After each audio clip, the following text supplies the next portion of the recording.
tertentu yang dominan itu akan mengambil peran di sini.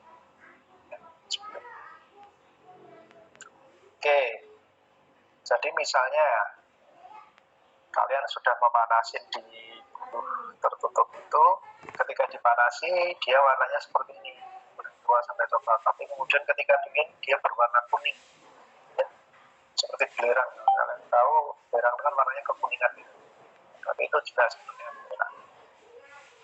Nah, kalau dia ketika sudah dipanaskan itu dia warnanya biru, kemudian setelah didinginkan berubah jadi hitam, dia berarti jauh.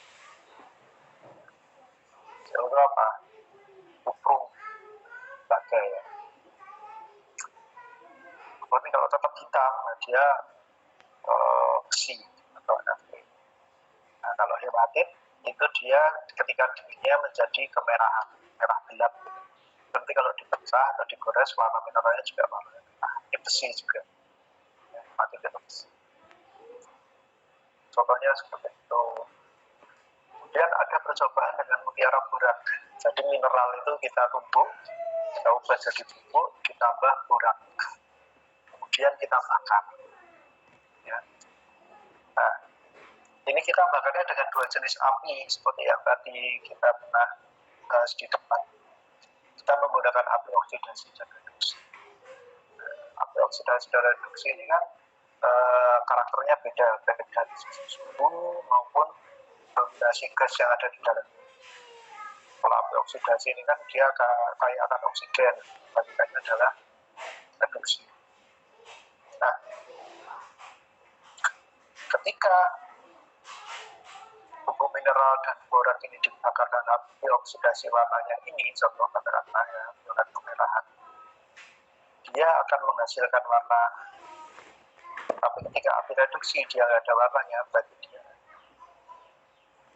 Nah, kalau dia warnanya kuning kemudian jadi hijau, dia adalah besi. Sebenarnya seperti itu. Dan ada reaksi kobalt nitrat. Reaksi kobalt nitrat ini bisa untuk mengidentifikasi Mg, magnesium, aluminium, dan zinc. Ya, ya. Nah, apa yang kita amati? Kita mengamati perubahan warna mineralnya. Ya. Ini sebenarnya lebih detail ya, percobaannya seperti apa, tapi tidak saya jelaskan di sini. Dan ada percobaan khusus, ada percobaan Meigen, Magler, Cassirer, ada reduksi timah dan gejala. Ya, ini masing-masing untuk membedakan jenis mineral.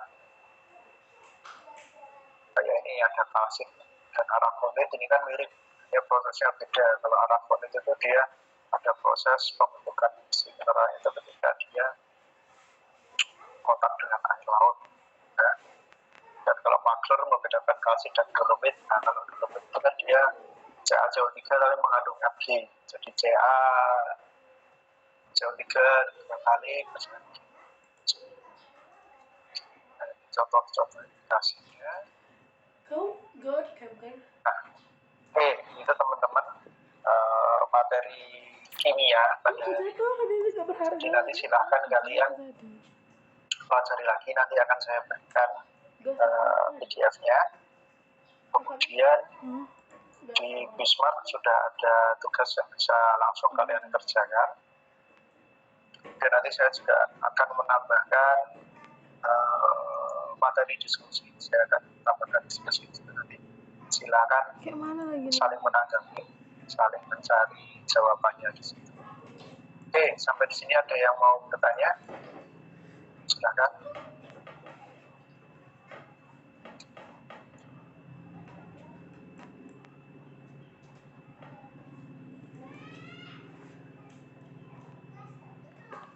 Tadi.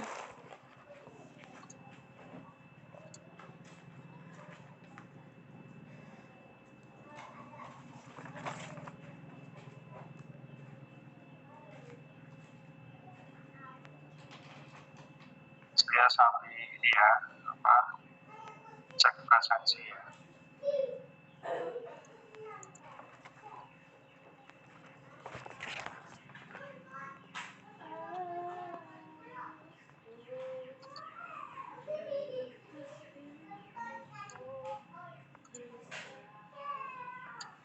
ada Anida Rahman.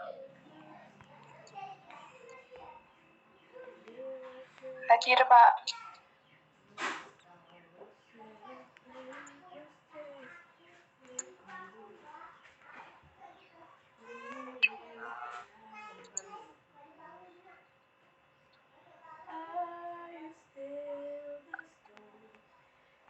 Fida Rahma Kais ada. Hadir, Pak.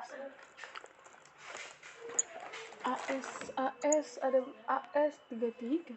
Hanifah Alia Nuraini. Hadir, Pak.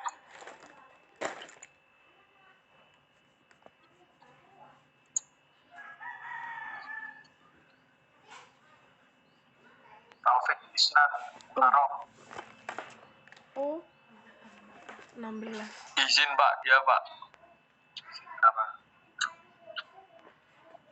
Kalau nggak vaksin katanya ada acara gitu Pak.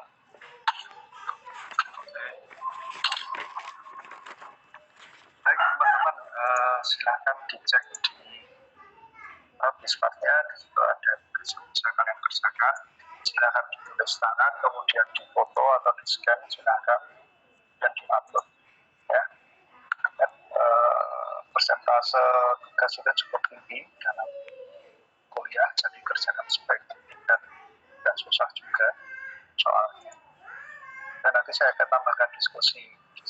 Pertanyaannya adalah coba kalian diskusikan kenapa tiap-tiap mineral itu sini warna yang berbeda ketika digunakan. Ya. Nanti silakan kalian coba diskusikan di forum. Ya, dia akan saya tambahkan. Oke, ada pertanyaan? Kalau enggak saya akhiri, masih ada sisa waktu kalian bisa gunakan untuk mengerjakan tugas yang diberikan.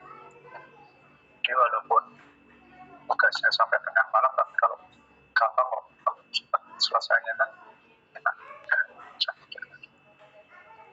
Oke, silakan. Mohon maaf, Pak. Ya. Izin bertanya. Silakan. Tadi untuk percobaan buluh tertutup tadi ada pengarangan, Pak. Saya masih belum paham yang pengarangan dan peletikan, Pak. Mohon maaf. Terima kasih. Jadi gini, kalau dia meletik itu artinya mineralnya itu ada yang terlontar, ada yang lepas-lepas. Ketika kita bekerja itu kan ada yang meletik itu kan kayak kembang. Dan meletik kalau mengarang, dia nanti akan mineralnya berubah menjadi arem, kerak. Enggak Nah, nanti yang kita lihat adalah keraknya itu. Keraknya itu warnanya apa? Dan akankah kerak itu berubah warna ketika dia panas sampai dingin? Nah, perubahan warna itulah dan pembentukan kerak itulah yang nanti bisa kita analisis dia itu mengandung mineral apa. Seperti itu, Mbak. Baik, Pak. Terima kasih. Ini Rizkia ya. Iya, Bapak. Ya, ada lagi? Pak, saya izin bertanya. Silakan. Apakah anion selalu di kiri dan kation di kanan? Ya, selalu seperti itu. Terima kasih, Pak.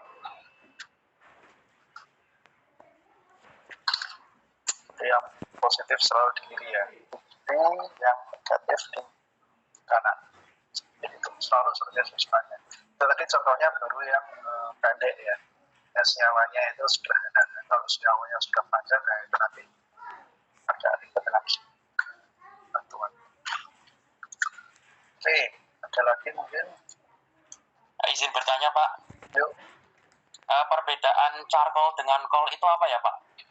Nah, jadi ada istilah umum, ada istilah khusus. Kalau saya bisa sederhanakan, saya contoh dulu ya. Mas, bedanya charcoal dan coal. Nah, secara awam kita akan nyebut arang itu adalah charcoal.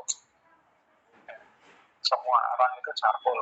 Secara awam mau dia yang dari kayu mau kalian beli briket batu bara itu kita sebutnya charcoal. Charcoal itu kan bahasa Inggris ya.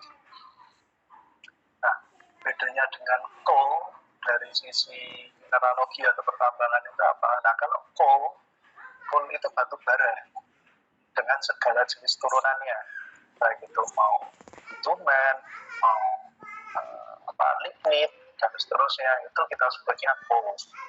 Jadi beda. Kalau batu bara itu asalnya dari apa? Fosil tumbuhan. Fosil tumbuhan. Ada lagi yang lain?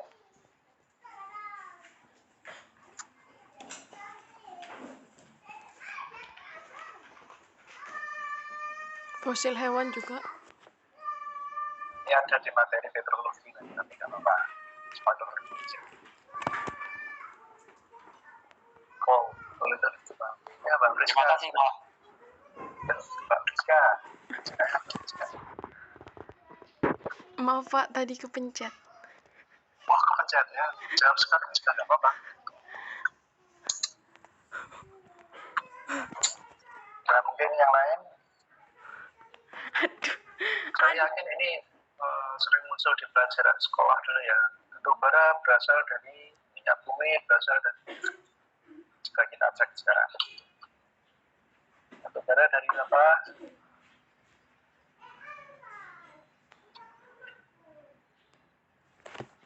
Astaga.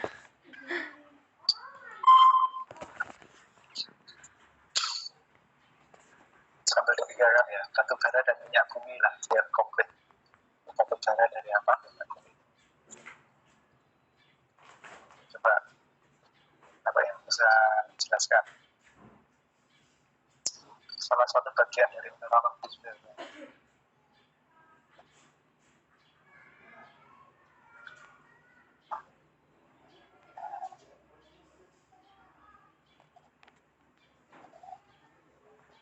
Tadi tebakannya Mas Rizky tadi hampir betul tepat. Silakan yang lain.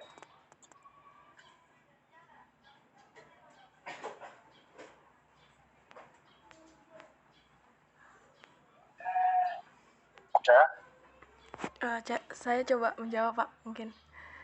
Oke. Batu bara Silakan, Mbak. Batu bara terbentuk dari endapan organik. Utamanya itu merupakan sisa-sisa dari tumbuhan. Kalau apa? Terbentuk dari endapan organik yang utamanya merupakan sisa-sisa tumbuhan. Oke, itu apa? Batu bara ya? Iya, batu bara Pak.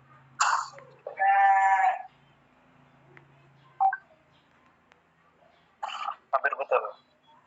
Ada yang lain? Sebaiknya mau jawab tadi kayaknya. Menambahkan Pak, Silakan.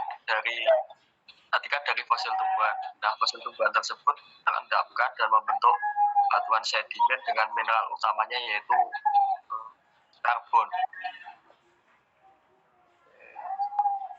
Terima kasih Mas Rizky.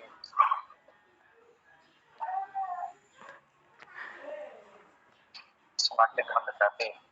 Ada lagi?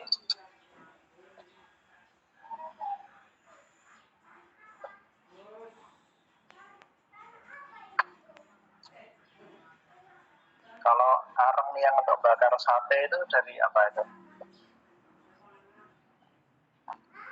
Izin menjawab Pak, kalau menurut saya dari kayu Pak. Dari kayu ya. Ada selain kayu yang bisa untuk areng itu, yang untuk sate? Mungkin bambu bisa, Pak. Bambu. Oke, bambu, kayu, kemudian Sabut kelapa Pak. sabut kelapa apa batok kelapa? Batoknya Batok kelapa Pak maksudnya. Sabutnya kelapa, sabutnya bakar hilang habis ya. Oke, bagi kalian cewek-cewek dan cowok-cowok yang suka pakai pembersih wajah, itu kan ada yang namanya karbon aktif. Apa itu karbon aktif? Itu juga karbon itu. Ya, karbon aktif. Ayo, itu dari apa? Kenapa karbonnya aktif? Apa maksudnya? Jadi semua yang ada di sekitar kita itu ternyata ada hubungannya dengan mineralogi. Karbon aktif. Nah,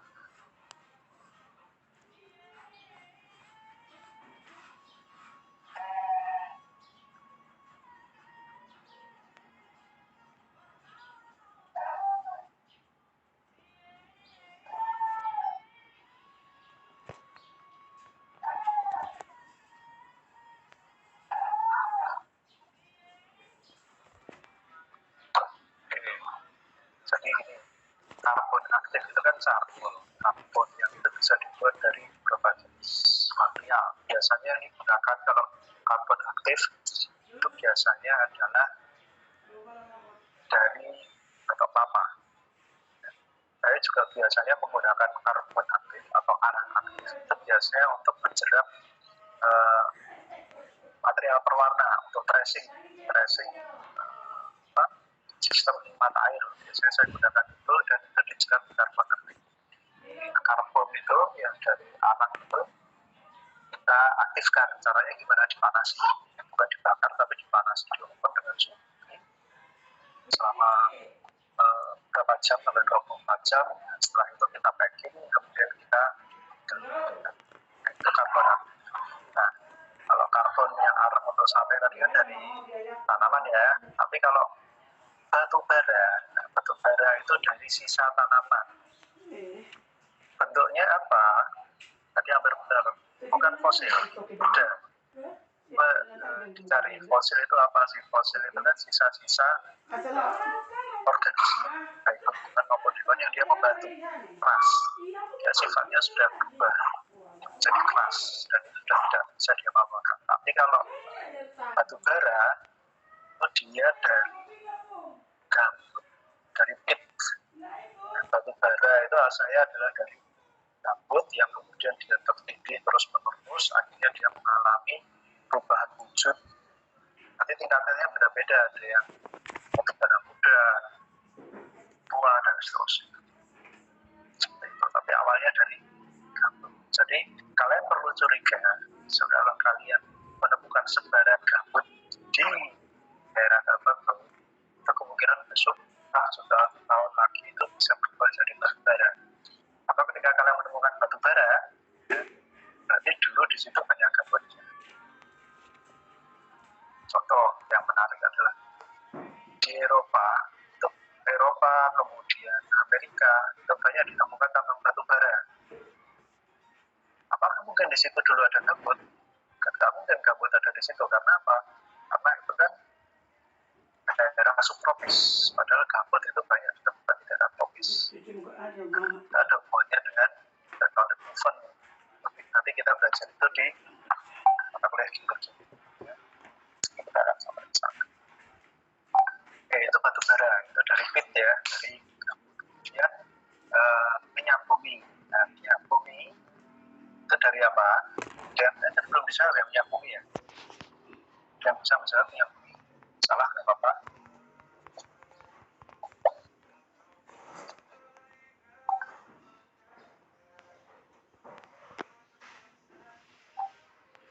Petroleum. Sama dengan organisme juga. Ya. Ini biasanya adalah organisme yang dia ukurannya itu jauh lebih kecil dibandingkan tumbuhan. Biasanya adalah plankton. Dan plankton yang dia berkumpul dan seterusnya, akhirnya dia karena proses tektonisme dan geologis yang belum ada, akhirnya dia berubah menjadi liquid. Ya. Prosesnya juga tahu. Dari pit juga bisa, dari pit batu bara yang bisa seperti itu alur. Ya, lebih kompleks dari itu sebenarnya, tapi ini bisa jelaskan saja. Oke teman-teman, itu materi pada hari ini. Terima kasih atas diskusinya. Nanti saya akan coba tambahkan satu jenis di forum, kita bisa tanggapi secara bebas. Dan jangan lupa untuk kerjakan tugasnya.